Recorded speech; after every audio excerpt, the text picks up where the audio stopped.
secret kept for decades can weigh more than a lifetime. When I discovered I was pregnant that summer of 1962, I never imagined I would never know who my child's father was.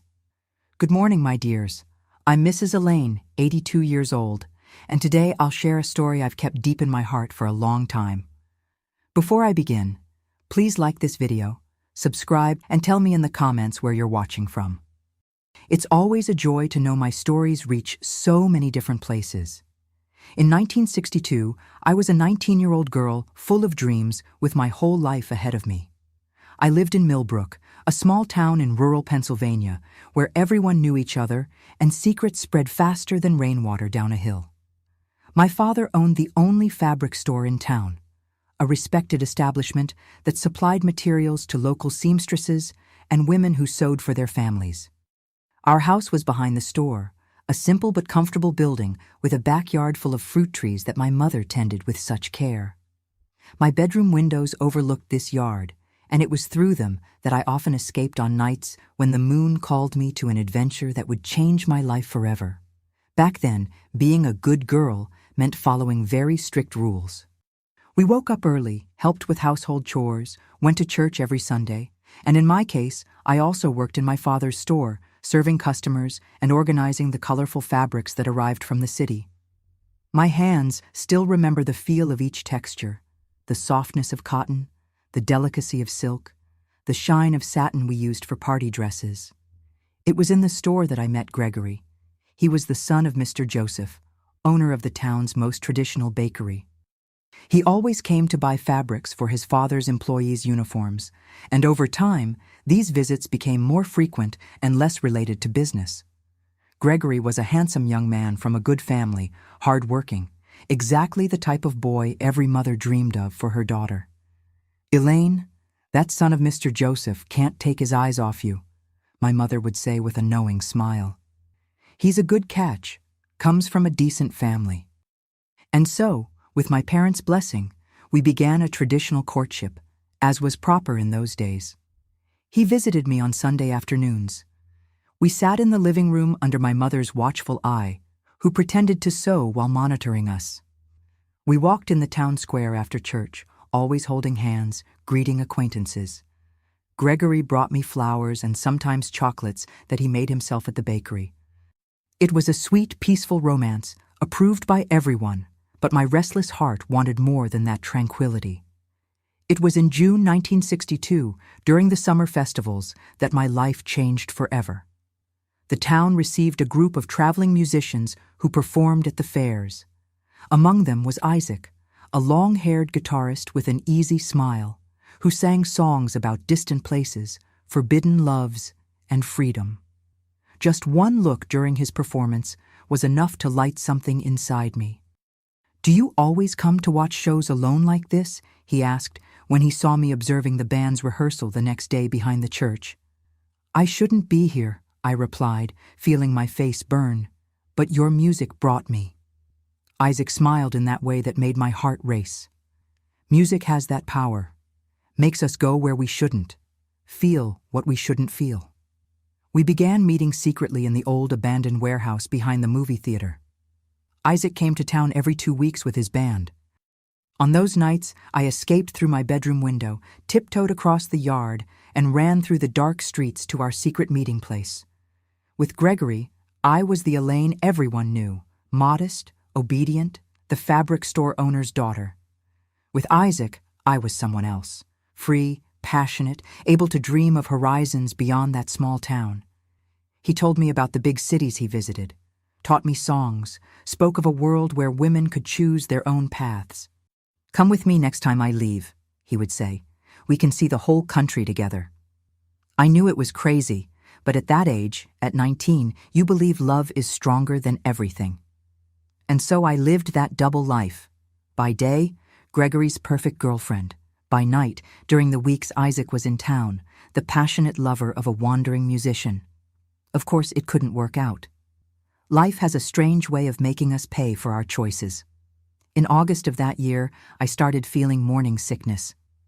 My dresses became tighter at the waist, and my period, always so regular, didn't come for 2 consecutive months. At first, I tried to deny the obvious. I prayed every night, asking for it to be just a delay, a reaction of my body to stress, anything but what I feared. But deep down, I knew. I was expecting a child. And worst of all, I didn't know who the father was. I tried to hide the pregnancy as long as I could. I used tight bands around my stomach, looser dresses. I avoided staying too long near my mother, who would certainly notice the changes in my body. I lived in constant fear that someone would discover my secret. In those days, an unmarried pregnant girl was considered a family disgrace. She would be thrown out of her home, rejected by society, often sent away to have the baby in secret, which would then be given up for adoption. Others were forced to hastily marry the child's father, but in my case, how could I explain that I myself didn't know who the father was? I spent weeks in agony, not knowing what to do. I thought about telling Gregory, pretending the child was his, but I couldn't deceive him that way.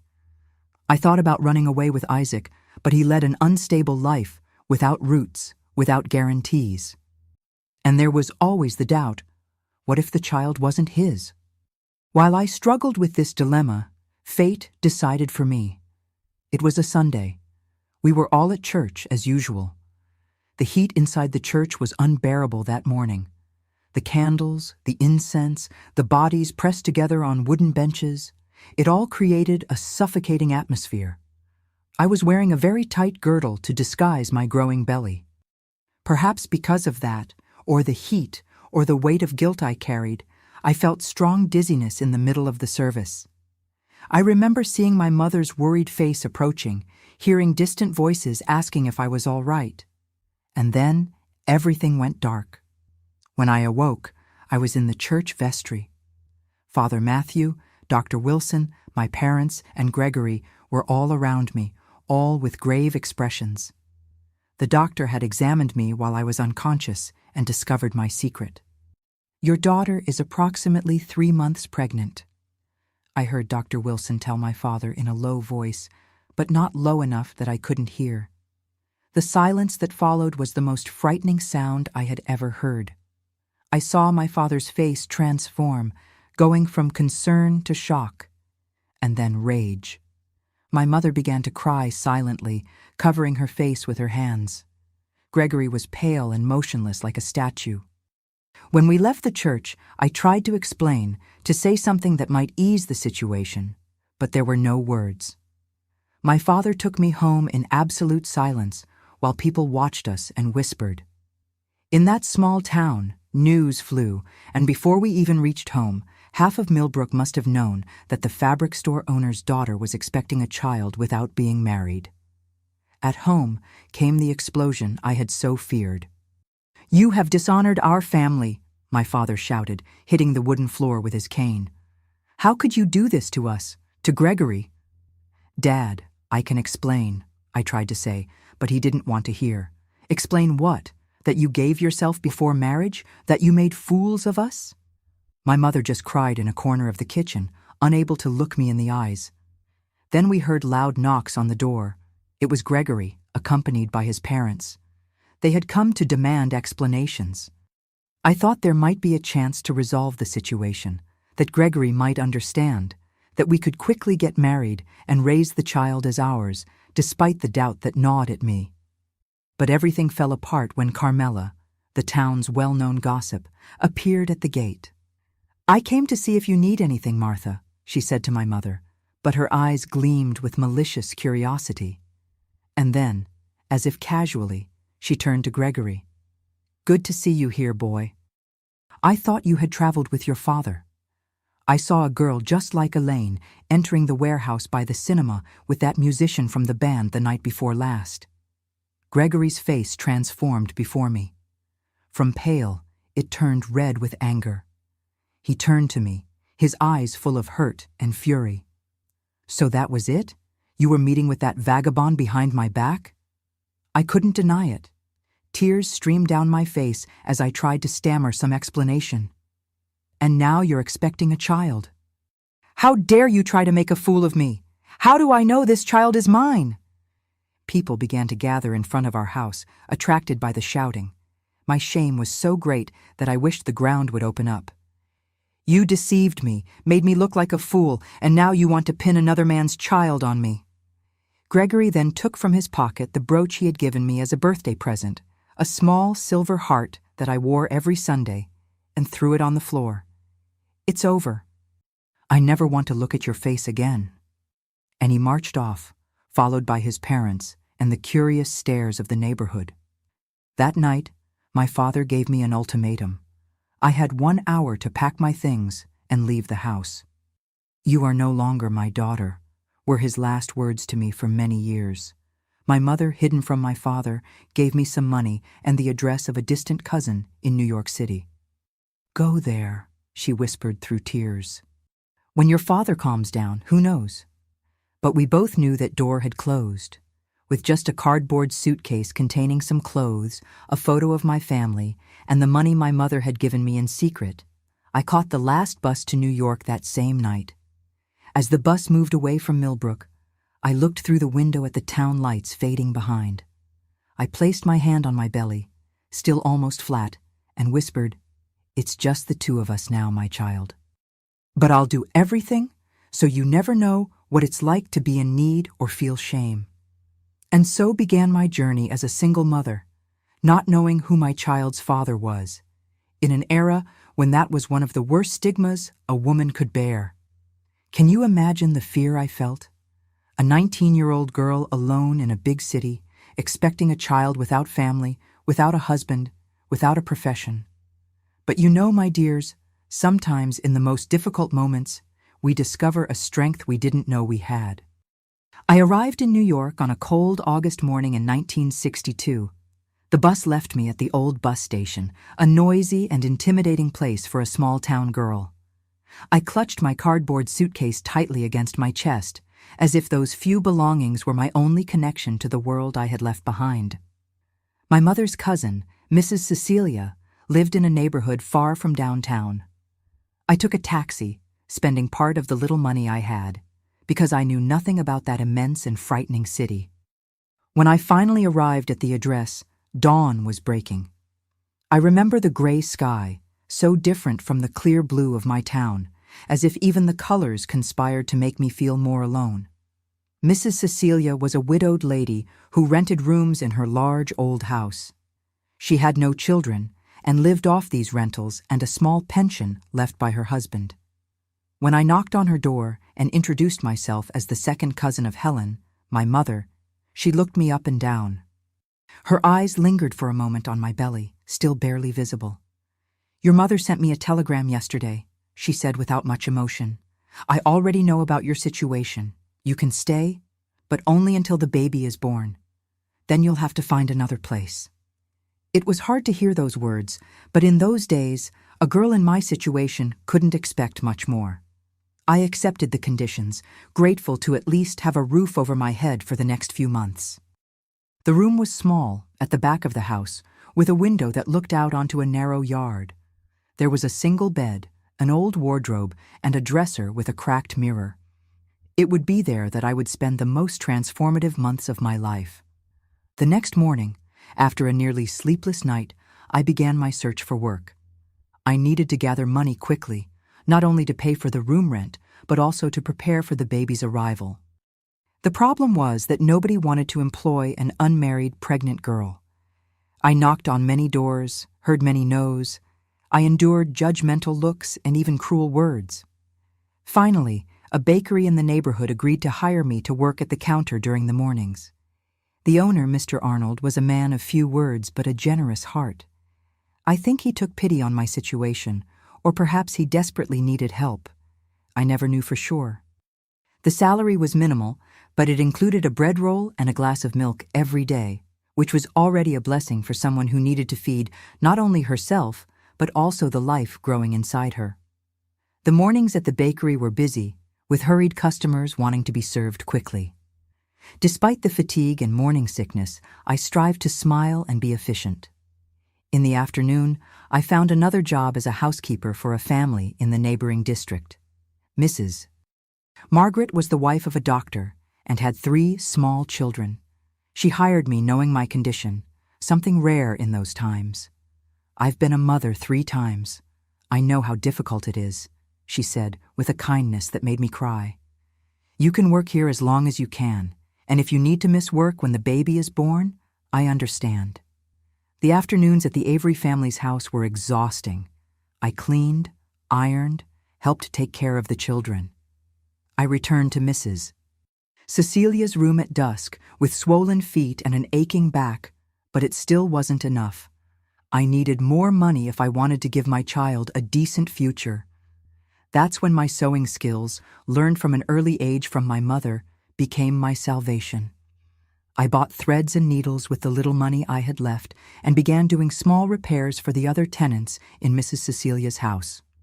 Soon, word spread that there was a good seamstress at the widow's house, and I began receiving orders to hem pants, adjust dresses, mend tiers. I worked late into the night by the light of a weak lamp, my eyes burning, but my hands never stopping. I sewed while dreaming of a better future, where my child would be proud of me, where we wouldn't need to hide or be ashamed. My belly grew, and with it, the difficulties. In the 6th month, the bakery owner gently told me he could no longer keep me at the counter as my condition bothered some customers. He offered me work in the back, preparing dough with reduced pay. I accepted, swallowing my pride and sadness, because I couldn't afford to lose that income. It was during this period that I met Mrs. Zoe, one of the bakery's customers. She had a small beauty salon in the neighborhood and, upon learning of my sewing skills, invited me to help in making caps and aprons for her employees. I accepted immediately, grateful for another source of income. Mrs. Zoe's salon became a safe haven for me. The women who worked and frequented the place were affectionate, without judgments. There, for the first time since I left my town, I felt I could breathe without the weight of stigma on my shoulders.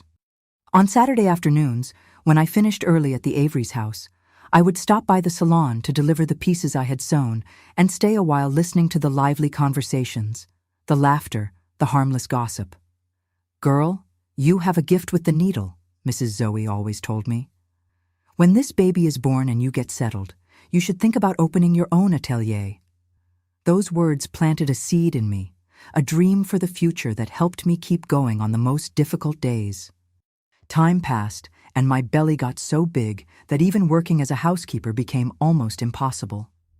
Mrs. Avery, compassionate as always, offered me lighter work, just taking care of the family's clothes, which I could take to wash and iron in my room. March 1963 arrived with suffocating heat.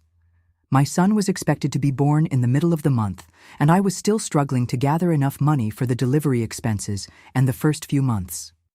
I had managed to buy some second-hand baby clothes, a small wicker cradle I found at a fair, and gathered some sheets and cloth diapers. In the early hours of March 17th, I felt the first contractions.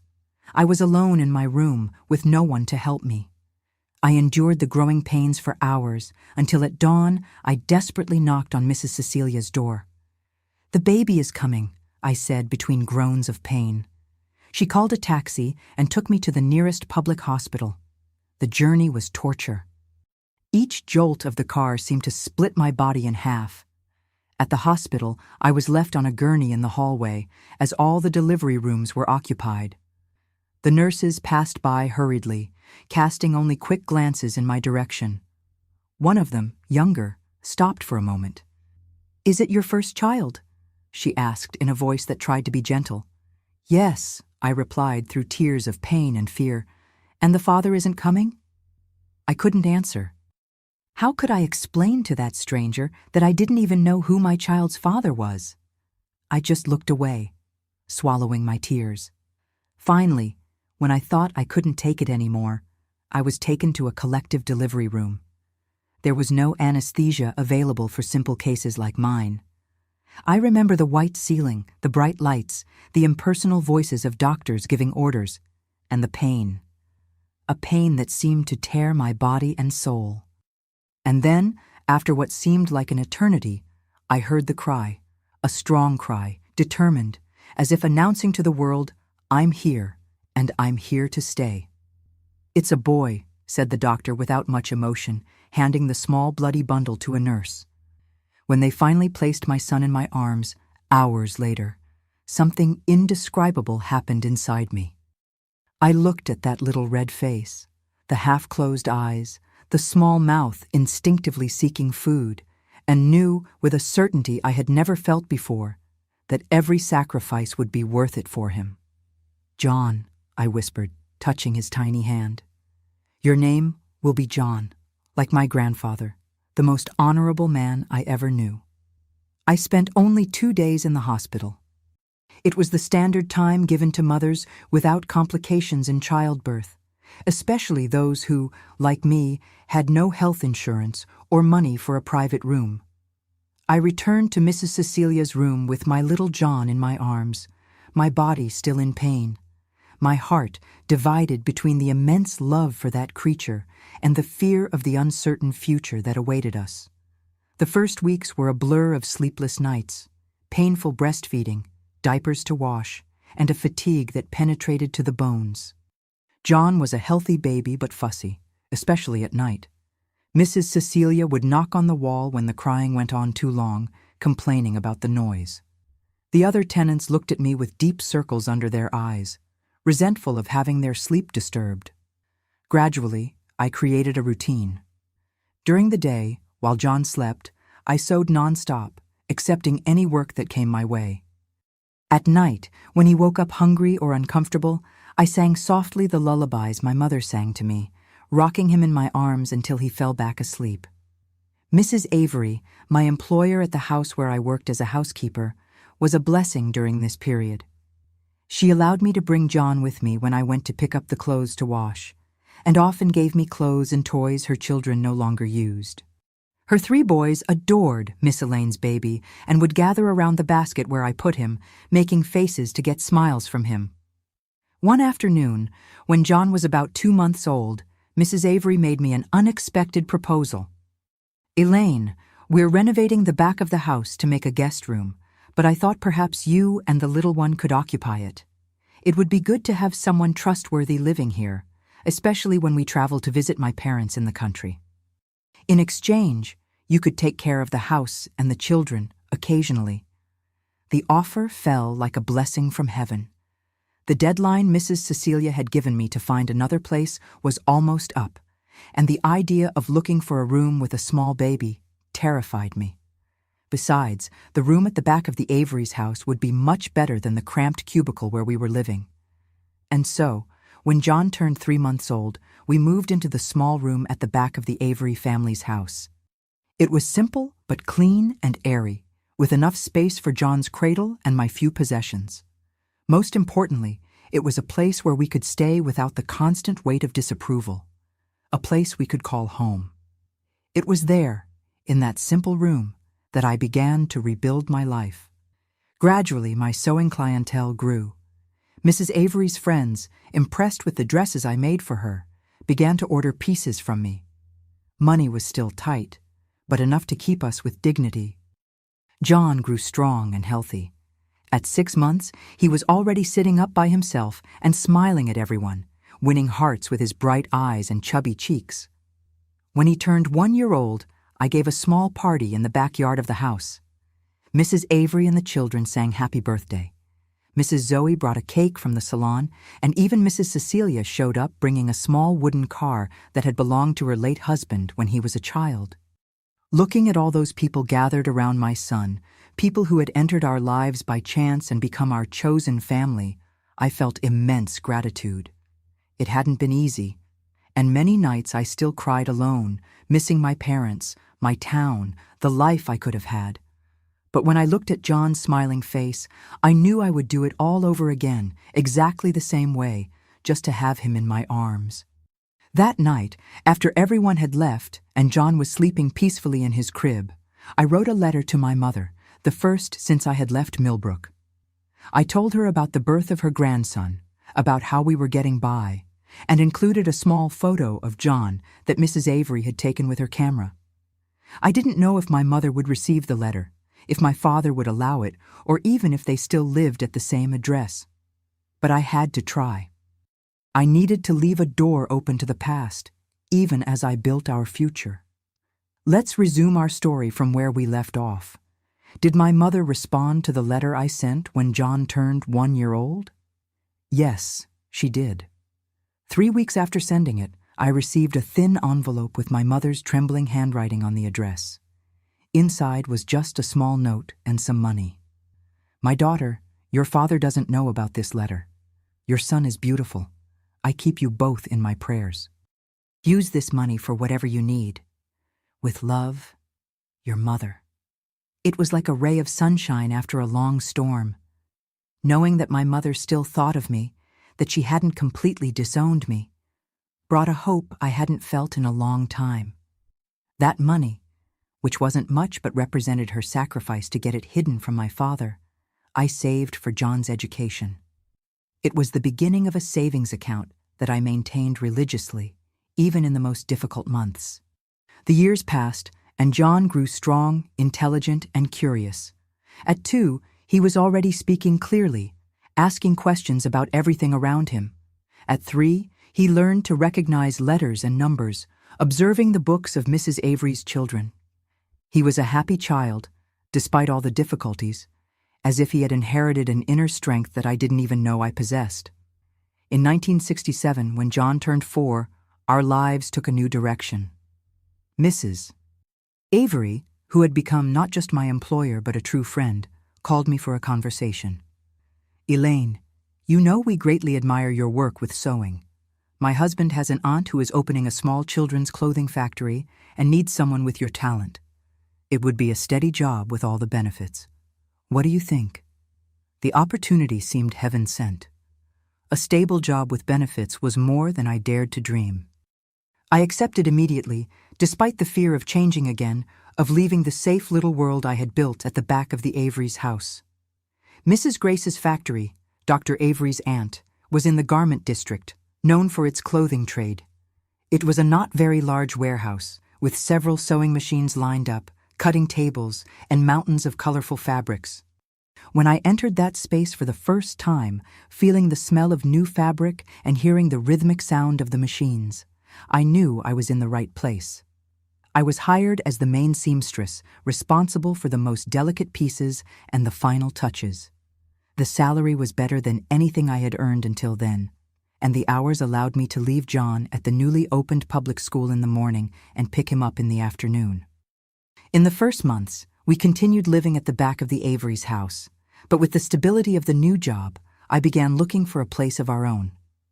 It was difficult to find someone who would rent to a single woman with a child, but I finally managed to get a small apartment on the 3rd floor of an old building not far from the factory.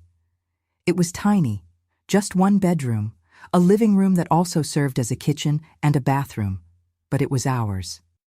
I painted the walls light yellow, made flowery curtains for the windows, bought a new bed for me and another for John on installments.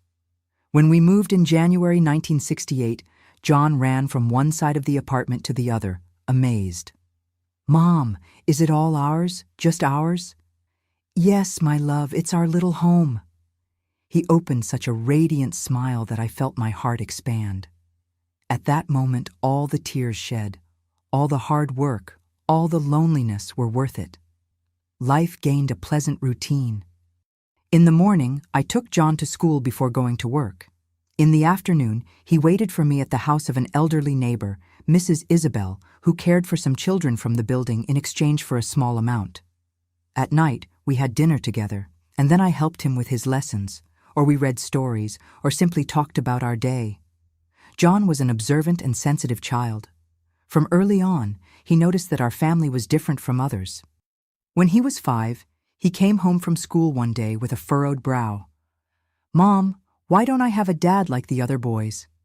The question I had so feared had finally arrived. I sat with him on our small sofa, thinking carefully about how to answer. "You have a father, my love. We all do. But some families are different. In some, the father and mother live together.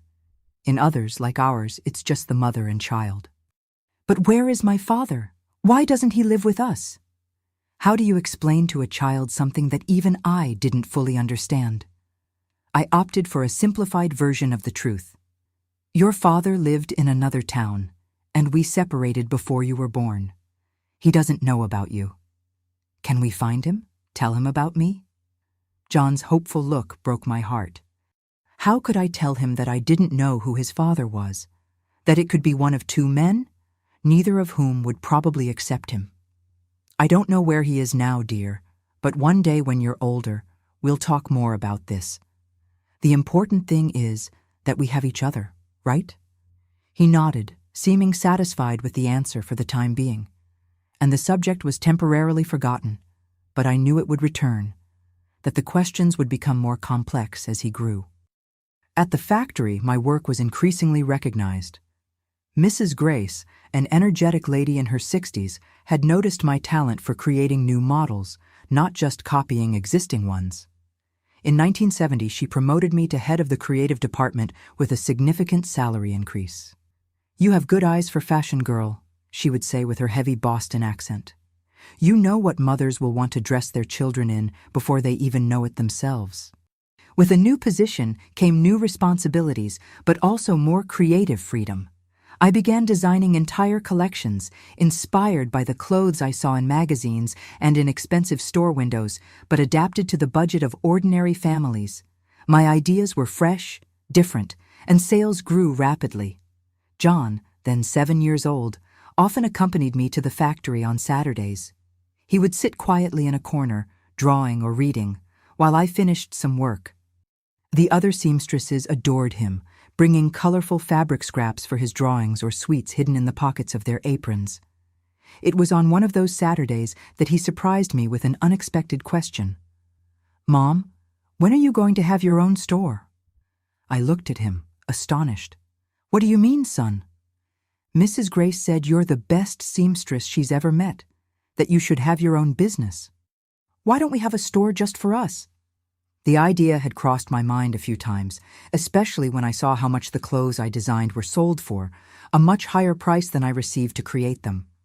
But it always seemed like a distant dream, impossible for a woman alone, without capital, without formal training. "It's not that simple, my dear. It takes a lot of money to open a store." "Can we save up?" he said with the unshakable optimism of childhood. "I can help. I can do chores for the neighbors after school." His enthusiasm touched me deeply. That night, after he went to sleep, I sat at our small kitchen table and began to do calculations. How much would be needed to start a small business? How much had I already saved? How long would it take to gather the rest? The numbers were discouraging, but a seed had been planted.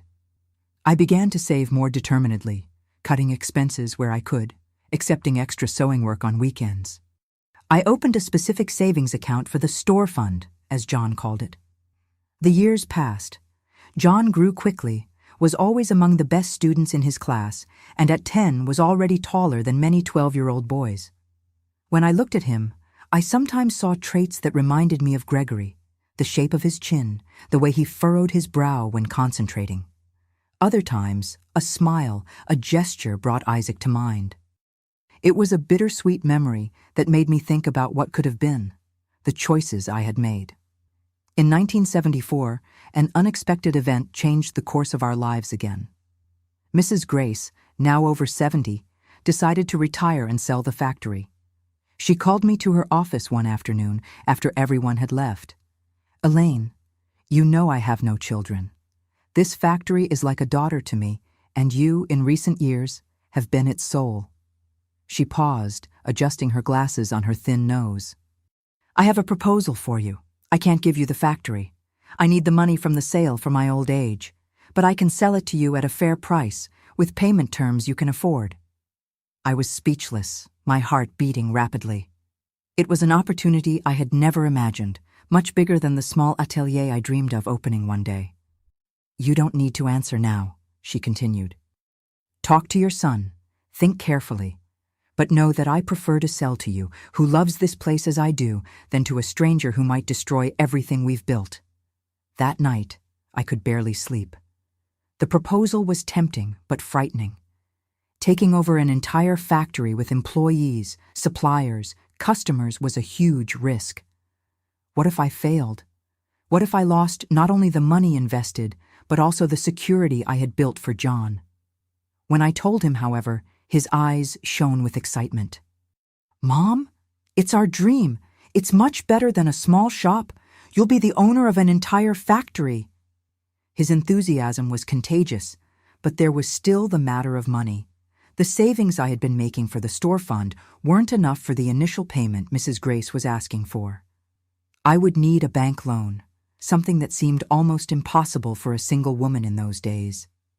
It was Mrs. Avery, my former employer and constant friend, who showed me a way. Her husband, Dr. Avery, had connections at the bank and offered to be my guarantor. With his help, I got the loan needed for the initial payment. In January 1975, I signed the papers that made me the owner of the factory. I changed the name to Elaine Creations, investing in a new, illuminated sign on the facade. The responsibility was immense, the sleepless nights frequent, but there was also a sense of accomplishment that I had never experienced before. The first months were turbulent. I had to quickly learn about aspects of the business I was unfamiliar with: accounting, inventory, negotiating with suppliers, marketing. I made mistakes, of course, some costly, but I also had important successes. I expanded the product line to include baby clothes that had a higher profit margin. I hired a young, newly graduated designer to bring fresh ideas. I invested in advertisements in the most popular women's magazines. John, now 12 years old, spent more and more time at the factory after school. He had a natural talent for numbers and soon became my unofficial assistant, helping with accounting books and inventory control.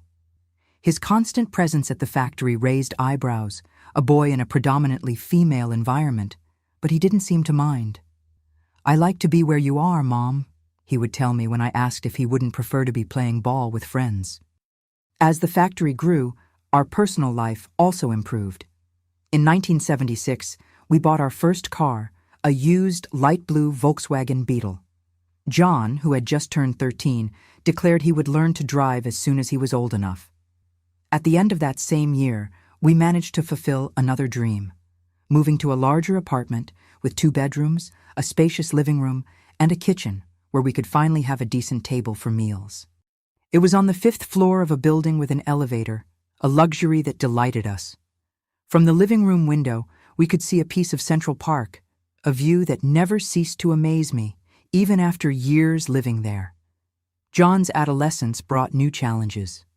He was an introspective young man, more interested in books and numbers than in sports or parties. At school, he excelled in math and science, but had few close friends. Sometimes I worried if the absence of a father figure had affected his development, if my efforts to be both mother and father had been enough. But he seemed happy, in his quiet and reflective way. His teachers praised him, saying he had potential for a brilliant career. When he turned 15 in 1978, he already knew he wanted to study accounting at university. "I'll take care of the factory's finances," he would say, with a determination that reminded me of myself when young. "We'll expand, open stores in other neighborhoods, maybe even in other cities." His enthusiasm for the business I had built filled me with pride. It wasn't the path I had imagined for him. Secretly, I dreamed of seeing him become a doctor or lawyer, but it was a choice I respected, and that made sense for our small world. As John approached adulthood, the questions about his father, temporarily forgotten during childhood, began to resurface with more force. At 16, during an ordinary dinner in our apartment, he approached the subject directly. "Mom, I think I'm old enough now to know more about my father. Who was he? Why did he never try to find us?" The question, though expected, still caught me off guard. I looked at the young man before me, for that's what he was becoming, a man. And I knew he deserved more than the half-truths I had offered over the years. "It's a complicated story, son," I began, feeling my heart race. "And it's not something I'm proud to tell, but you're right. You're old enough to know. Should I tell him the whole truth about the 2 men, about my indecision, about the fact that I really didn't know who his biological father was? How would he react to that? Would it be too heavy a burden to place on his young shoulders? As I struggled with these questions, looking at my son's expectant face, the phone rang, interrupting our moment. It was from the factory, an emergency with a large order that needed to be delivered the next day. The conversation would have to wait. And it did. For another year, I found excuses to postpone that difficult conversation. There was always something more urgent, more immediate. A problem at the factory, John's school exams, the sudden illness of Mrs. Isabel, our former neighbor. But fate, as always, had its own plans. In 1980, when John was about to turn 18 and was preparing for college entrance exams, I received an unexpected letter from Millbrook. It was from my mother, the first in several years, informing me that my father had passed away after a stroke. "He never allowed me to mention your name or the boys," she wrote. "But in his last days, he asked forgiveness for many things. I think he thought of you. If you can, come to the funeral. It would be good to see you again after so long." The news hit me in a strange way. I didn't cry immediately. There was a numbness, an emotional distance created by almost 2 decades of separation. But there was also a grief for what could have been, for reconciliations that never happened. I showed the letter to John, who read it in silence. "Are we going?" he simply asked. I realized then that this would be more than a trip to a funeral. It would be a return to the roots, a confrontation with the past I had left behind, and perhaps, finally, the opportunity for the conversation we had been postponing. The letter about my father's death arrived on a Saturday morning in July 1980. John and I decided to travel to Millbrook the following day. I closed the factory for 3 days, the first time I had done so since taking over the business, and we set off on an interstate bus, carrying only a small suitcase with clothes for the funeral and a few days' stay. The journey was silent. Each of us, lost in our own thoughts, observed through the window the landscape that gradually changed, the buildings and asphalt of the city giving way to green fields, plantations, small country towns. John, beside me, read a book, but I noticed his eyes stayed for long periods on the same page, his mind clearly elsewhere. "What was my grandfather like?" he asked suddenly, breaking the silence. I took a deep breath, seeking fair words to describe a complex man who had been both rigid and authoritarian, as well as hardworking and honorable. "Your grandfather Anthony was a man of firm principles. He grew up in a different time, with different values. He was hard, sometimes too severe, but he believed he was doing the best for the family. He was respected in town. He worked from dawn to dusk in that fabric store. His hands were calloused from carrying heavy bales, but I never heard him complain about work." I paused, remembering my father's face on Sunday mornings, when he shaved before church. He loved music, you know. He didn't play any instrument, but he knew all the lyrics to the old songs. On Sundays after lunch, he would put records on the phonograph and sing to my mother, making her laugh with his awkward dancing. These memories, long forgotten, emerged unexpectedly, bringing a lump to my throat. It was strange how I could miss someone who had caused me so much pain. "Why did he never want to know us?" John asked with that direct frankness that always characterized him. "It was his pride, son. When I left, under the circumstances I did, it was a stain on the family's honor, something unforgivable to him. It wasn't about you, understand? It never was. It was about me, about what he saw as my transgression." John nodded, absorbing this information with the serious expression he assumed when trying to solve a particularly difficult problem. At 18, he was already taller than me, with broad shoulders that made me think about how quickly time had passed.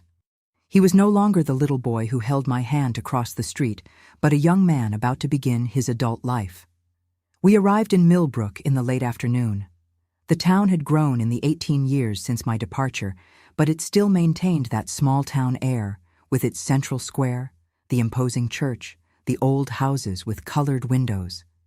We took a taxi from the bus station to my parents' house, my mother's house now, at the same address I had left so long ago. When the taxi stopped in front of the familiar gate, I felt my heart quicken. The house seemed smaller than in my memories, the blue paint on the windows a bit peeled, the front garden less exuberant. But it was still the house where I was born and raised, the place I once called home. John got out of the taxi first, taking our suitcase, while I remained paralyzed for a moment, unable to take the next step. It was his encouraging look that gave me the strength to finally leave the car and walk to the gate. Before we even rang the bell, the front door opened. My mother appeared, looking much older and frailer than I remembered. Her hair, once black like mine, was completely white, tied in a simple bun. Her face, marked by deep wrinkles, lit up when she saw me. "Elaine," she said in a trembling voice, "you came?" We embraced right there in the small front garden. 18 years of separation dissolving in an instant. She cried silently, and I realized there were also tears streaming down my face. When we finally separated, her gaze turned to John, who remained a few steps behind, respecting our moment. She stared at him for a long time, her eyes scanning every detail of the grandson she had never met in person. "You have your grandfather's eyes," she finally said, "the same eyes as my Anthony when he was young." John smiled timidly, extending his hand. "Nice to meet you, Grandma." She ignored the outstretched hand and pulled him into a tight hug, as if trying to recover all the lost years at once. We entered the house, which inside remained practically identical to my memories. The same dark, heavy furniture, the same pictures on the walls, the familiar smell of freshly made coffee and dried flowers. In the living room, a simple coffin rested on trestles, surrounded by candles and flowers. My father's body, dressed in his best suit, looked serene, as if he were just sleeping. I approached slowly, feeling a whirlwind of emotions: anger, sadness, regret, love, all mixed in a confusing way. I placed my hand on his, cold and rigid, and whispered a silent prayer, asking forgiveness and offering forgiveness at the same time. That night, the house filled with neighbors and friends who came to pay their last respects. Many recognized me, despite the years past, and there were whispers, curious looks directed at me and John. Some approached, offering kind words of condolence. Others kept their distance, as if my presence there was an intrusion. An elderly lady, whom I didn't immediately recognize, held my hands between hers and said, "Your father spoke of you, you know? In the last months when the illness started to worsen, he would ask if anyone had news of you, if you were well." These words hit me deeply. The idea that my father, despite everything, still thought of me, still cared, brought a strange sense of comfort amid the pain. The funeral took place the next morning, in the same church where I had fainted years ago, revealing my pregnancy. It was packed. My father had been a respected figure in the community, and it seemed that the entire town had come to say goodbye. John and I sat beside my mother in the first row, receiving curious looks and a few nods of solidarity. After the burial, we returned to the house, where some women from the neighborhood had prepared food for those who wanted to accompany the family. It was during this time, while serving coffee to some guests, that I saw a face that made my heart stop for an instant. Gregory, older, with pronounced thinning in his now graying hair, but unmistakably him, was standing beside a gentle-looking woman and 2 teenagers who were presumably his children. Our eyes met for a brief moment, and I saw recognition in his, followed by something I couldn't identify. Surprise, perhaps, or unease. I quickly looked away, feeling my face burn. I wasn't prepared for this encounter. Not like this, not now. I took refuge in the kitchen, trying to control my rapid breathing. My mother found me there, leaning on the sink, my knuckles white from the force with which I gripped the edge. "He owns the bakery now," she said softly. "He married Margaret, the pharmacist's daughter, soon after you left. A good man, built a decent life." I nodded, unable to find words.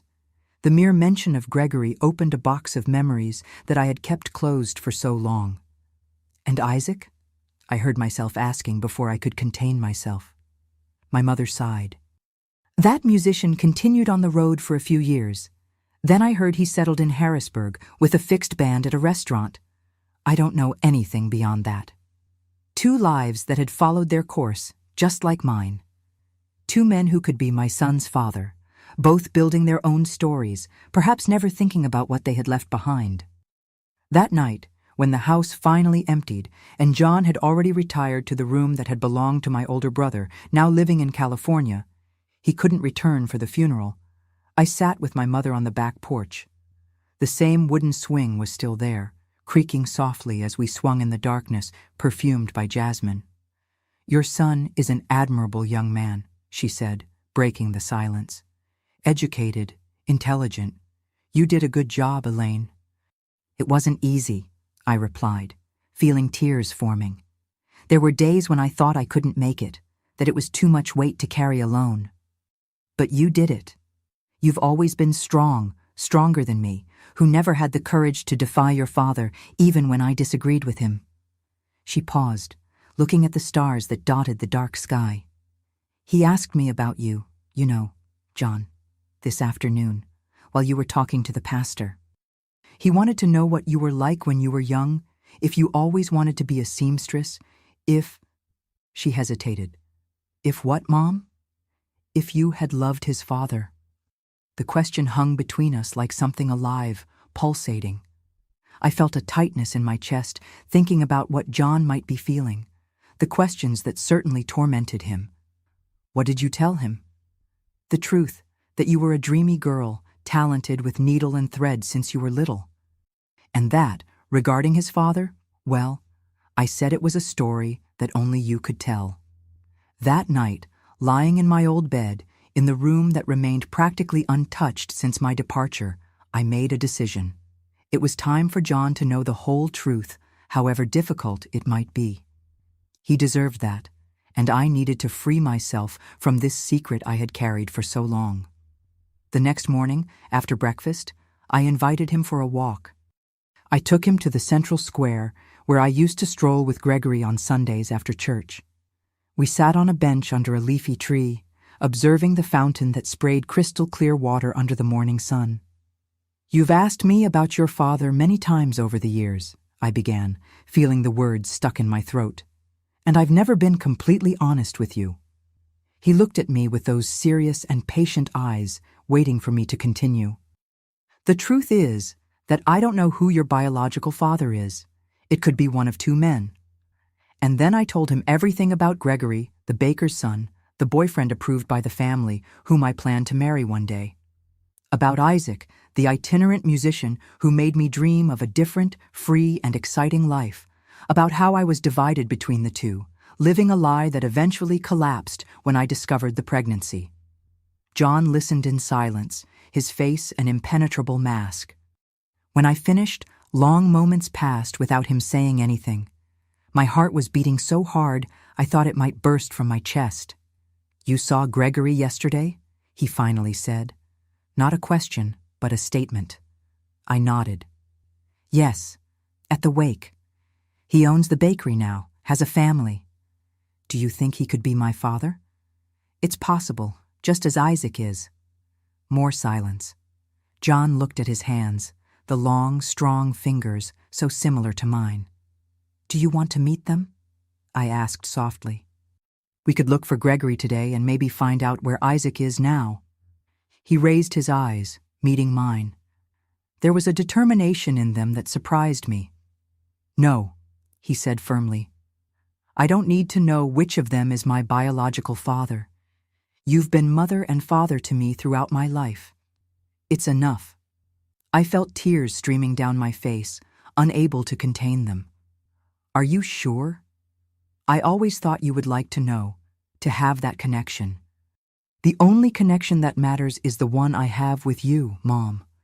These men, they weren't there when I was sick with fever at 5 years old, and you spent the whole night by my bedside.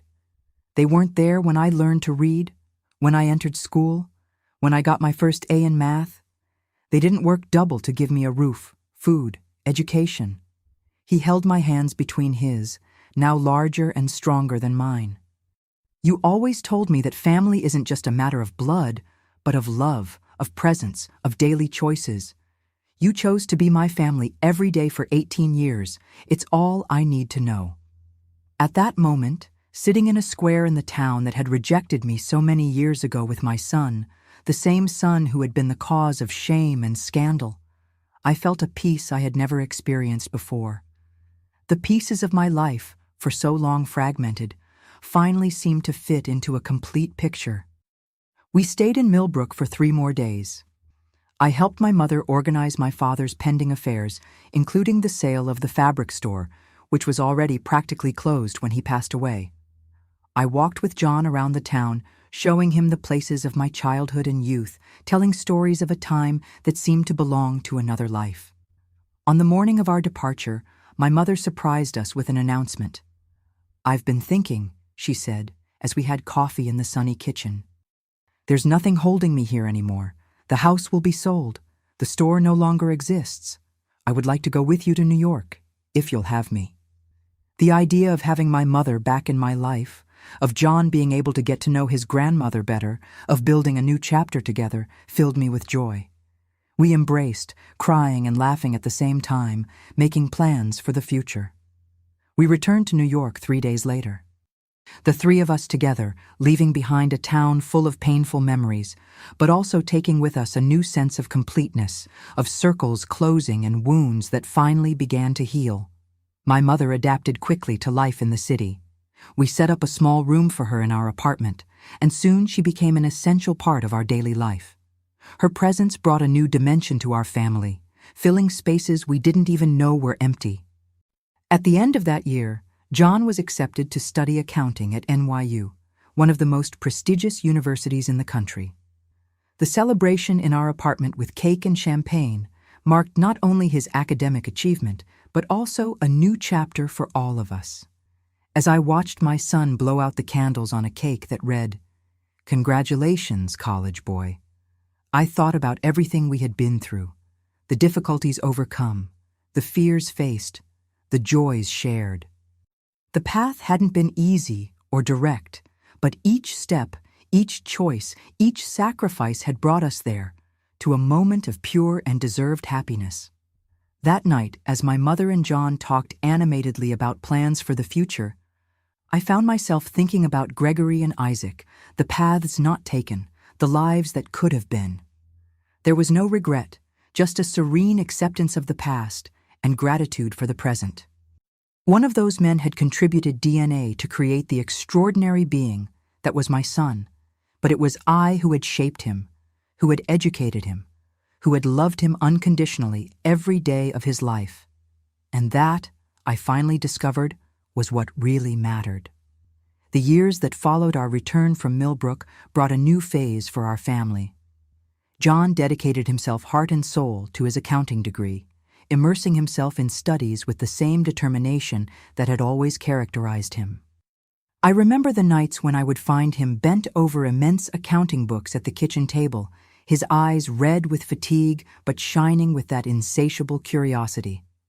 My mother's presence transformed our family dynamic. At 67, Helen, whom everyone always called Mrs. Nora, brought to our apartment not only her experience and wisdom, but also a renewed energy. Contrary to the stereotype of the elderly lady who just rests and watches life go by, she insisted on becoming an active part of our daily routine. "I'm old, not dead," she would say when I tried to prevent her from helping with household chores or at the factory. Soon, she found her place at Elaine Creations. With her skillful hands, she taught the younger seamstresses ancient techniques that were being lost. Her attentive eye for details and finishes further elevated the quality of our pieces. Customers loved talking to her, and her suggestions for the children's line, inspired by the clothes she used to make for me and my siblings, became some of our best-selling products. In 1982, when John was in the middle of his university course, we made an important decision: to expand the business. With the country's economy in crisis, many entrepreneurs would hesitate to take this step, but I saw an opportunity where others saw only risks. The large clothing factories were reducing production, leaving a space in the market that we could occupy with our quality pieces and more accessible prices. We rented a larger warehouse in the garment district, invested in more modern machines, and hired more seamstresses.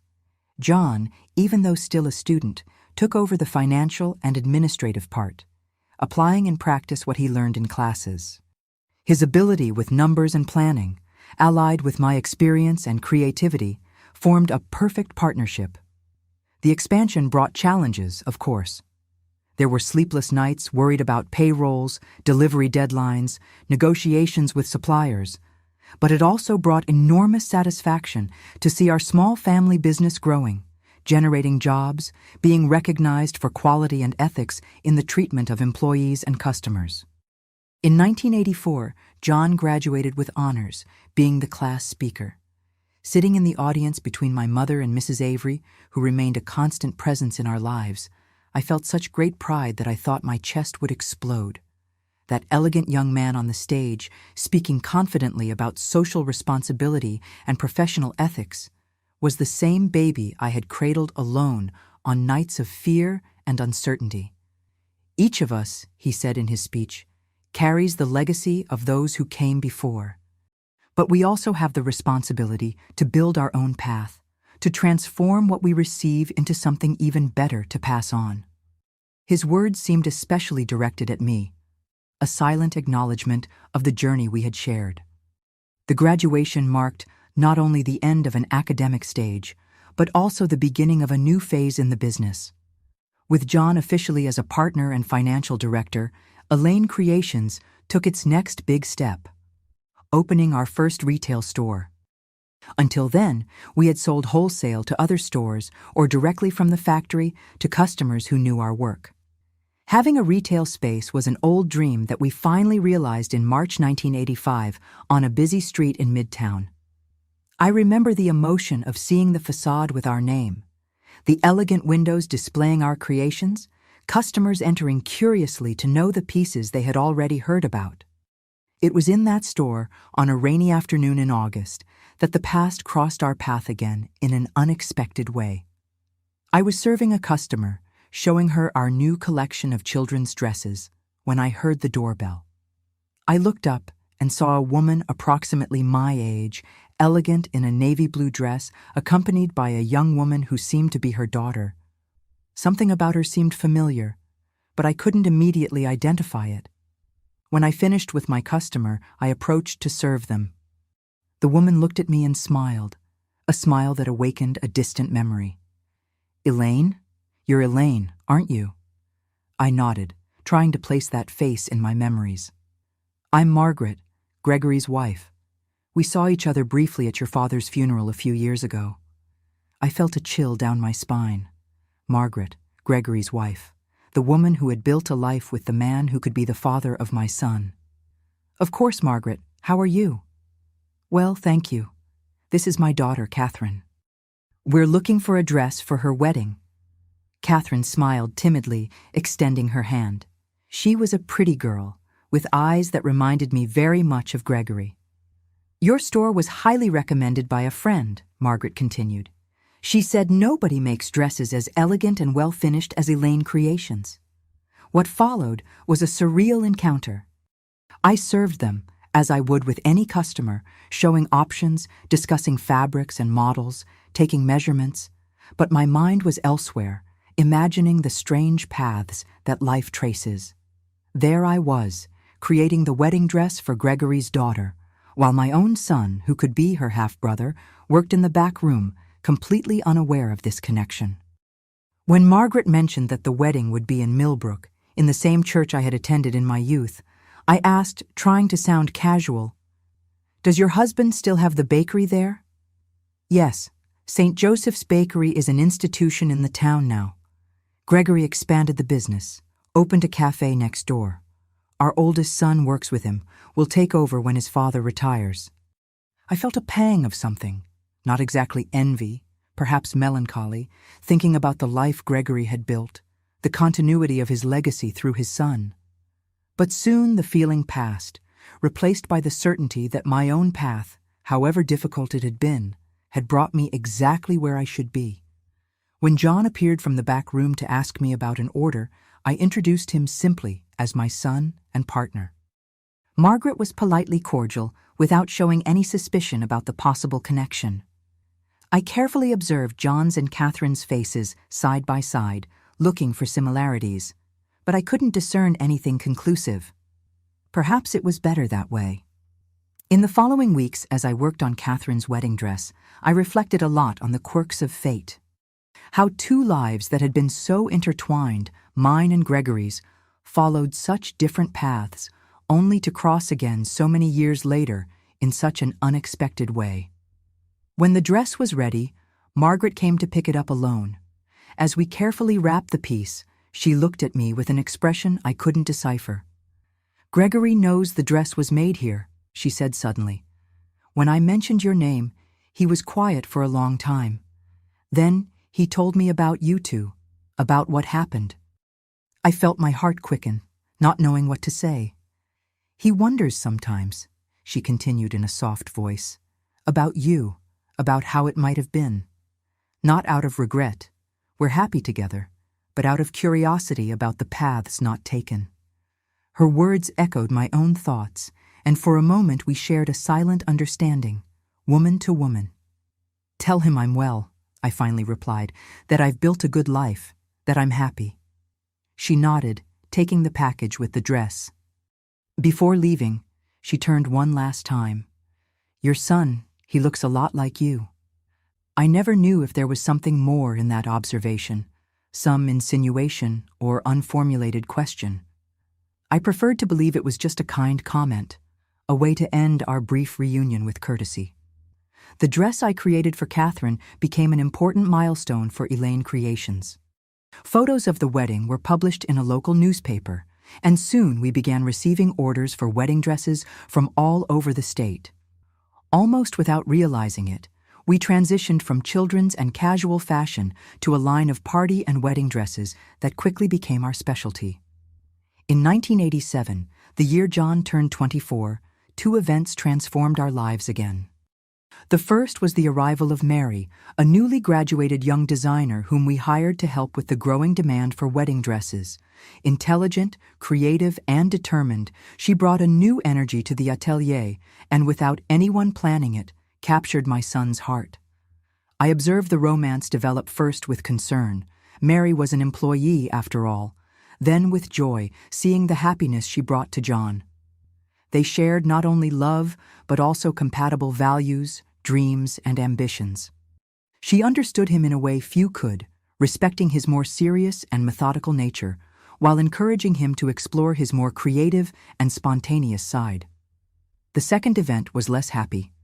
My mother was diagnosed with a heart condition that, although not immediately fatal, would significantly reduce her life expectancy. The news hit us like a blow, especially because we had had so little time together after so many years of separation. "I don't want sadness," she said, with that quiet determination that always characterized her. "I've had a long life, met my grandson, reconciled with my daughter. What more could I ask for?" Her attitude toward the disease was a lesson in dignity and acceptance. She continued working at the factory as long as her strength allowed, insisting that the activity kept her alive. On afternoons when she felt more tired, she would sit by the apartment window, observing the movement of the city while doing small embroidery work, creating delicate details that became a special signature of our dresses. At the end of that year, John surprised me with the announcement that he had proposed to Mary. "The ceremony will be simple," he said, "just for family and close friends."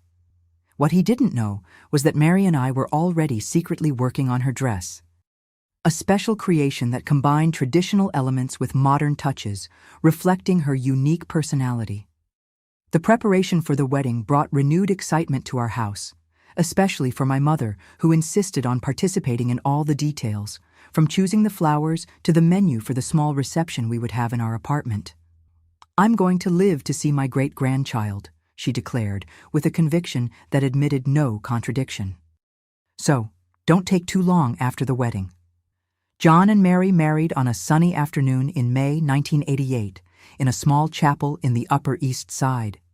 As I watched my son receiving his bride at the altar, dressed in the creation we had made together, I thought about how life comes full circle. The single girl, who had been thrown out of her house for being pregnant, was now a respected businesswoman, seeing her son, the very same one she had carried amid so much prejudice and difficulty, build his own family. The reception in our apartment was lively and welcoming. Mrs. Avery and Dr. Avery were there, of course, having become practically part of the family over the years. Mrs. Zoe, quite elderly now but still spirited as always, brought her girls from the salon, who had been my first sewing clients. John's college colleagues, factory employees, neighbors who had become friends. It was an eclectic group, united by genuine affection for the newlyweds. At one point during the party, I found John alone on the balcony, observing the sky that was beginning to be dotted with stars. "Happy?" I asked, stopping beside him. "More than I could express," he replied with a serene smile. "You know, Mom, I've been thinking about paths and choices." "What kind of choices?" "Yours, mine. How one decision can completely change the course of a life. If you had chosen differently back then in Millbrook, I might not even exist, or I would be a completely different person." He paused, looking inside the apartment where Mary was chatting animatedly with my mother. "Sometimes I wonder about him, my biological father, whoever he is. If he regrets not having known me, if he thinks about how it would have been. But then I realize it doesn't really matter. The family we've built, the path we've walked together, that's what defines who we are." His words echoed my own thoughts, the conclusion I had reached after years of reflection. I hugged my son, feeling a love so great it barely fit in my chest. "You gave me purpose, John. You taught me to be strong when I thought I couldn't go on. Everything I am today, I owe to you. And I owe everything to you, Mom. Absolutely everything." The months following the wedding brought important changes. John and Mary bought their own apartment, not far from ours. Elaine Creations continued to grow with the opening of a second store, this time specializing exclusively in wedding and party dresses. My mother, although with increasingly fragile health, remained active and involved in everything, especially when, in early 1989, Mary announced she was pregnant. The news brought indescribable joy, particularly for my mother, who seemed to gain new strength with the prospect of meeting her great-grandchild. Sarah was born in September of that year, a healthy and beautiful girl who from the first moment became the center of our universe. Seeing John hold his daughter for the first time, with that mixture of reverence and fear that only first-time parents know, was one of the most exciting moments of my life. "Now I understand how you felt," he said, looking in wonder at the small bundle in his arms. "This love is overwhelming." The months that followed were a whirlwind of diapers, bottles, sleepless nights, and indescribable joys. I became a doting grandmother, spending every free moment with my granddaughter, sewing tiny dresses and decorations for her room, singing the same lullabies I had sung to her father. My mother, as she had promised, lived to meet and love her great-granddaughter. The moments when the two were together, the woman at the end of life and the girl at the beginning, had something magical about them, as if an invisible circle was completed. Unfortunately, when Sarah was only 5 months old, my mother left us. It was a peaceful departure during sleep, as she had always wished. The pain of loss was deep, but eased by the certainty that she had departed in peace, reconciled with her past, surrounded by the love of the family she valued so much. At her funeral, very different from my father's years before, there were only people who genuinely loved her. No appearances or social conventions, just the sincere celebration of a life that, despite the setbacks, had been full of meaning. In the years that followed, our family continued to grow and evolve. John and Mary had another child, Lucas, 3 years after Sarah. Elaine Creations established itself as a reference in bridal fashion, expanding to towns in the countryside and opening a branch in Boston. In 1997, at 54, I met Sebastian, a kind and good-humored widower who ran the delivery fleet for one of our fabric suppliers. We started as friends, sharing stories about our children and grandchildren, about the challenges of starting over after being alone for so long. Gradually, the friendship transformed into something deeper, a quiet companionship that caught me completely by surprise. I married him in a simple ceremony, with John as my best man. It was a new beginning that I had never imagined for myself, a second chance to experience a type of partnership that I had come to believe was not written in my destiny. With Sebastian, I got to know the America I had never had the opportunity to explore. We traveled together through the South. I saw the ocean for the first time at 57 years old, an experience that made me feel simultaneously tiny before the blue immensity and completely alive, as if every cell in my body awakened to a new dimension of existence. They were happy years of discovery and growth, not only personal, but also professional. Elaine Creations became Elaine and John, reflecting the true nature of the partnership we had built. More than a family business, it was the concrete symbol of our journey together, of the difficulties overcome and the victories won side by side. I officially retired at 67, although I continued to visit the atelier regularly, offering suggestions or simply observing with pride the empire we had built from nothing. Sarah, my eldest granddaughter, began to show a natural talent for fashion design, suggesting that the family legacy could continue for another generation. Sebastian passed away 5 years ago, leaving a void that will never be completely filled, but also precious memories that I carry with me every day. Since then, I divide my time between John and Mary's apartment and Sarah's, who is now expecting her first child, my first great-grandchild. And so, my dears, we come to the present. Looking back at the journey I've shared with you throughout these videos, I realize how each moment, even the most painful ones, was essential to weave the multicolored tapestry that is my life. That frightened 19-year-old girl, thrown out of her home for being pregnant without knowing who her child's father was, could never have imagined that one day she would be a successful businesswoman, a proud grandmother, a woman at peace with her past and eager for the future. I never discovered who John's biological father was. I never knew if it was Gregory with his safe and conventional love, or Isaac with his free spirit and dreaming nature. And in the end, it really didn't matter. What matters are the choices we make in the circumstances that life presents us. What matters is the courage to move forward, even when the path seems impossible. What matters is love. The love that sustains us, that challenges us, that transforms us.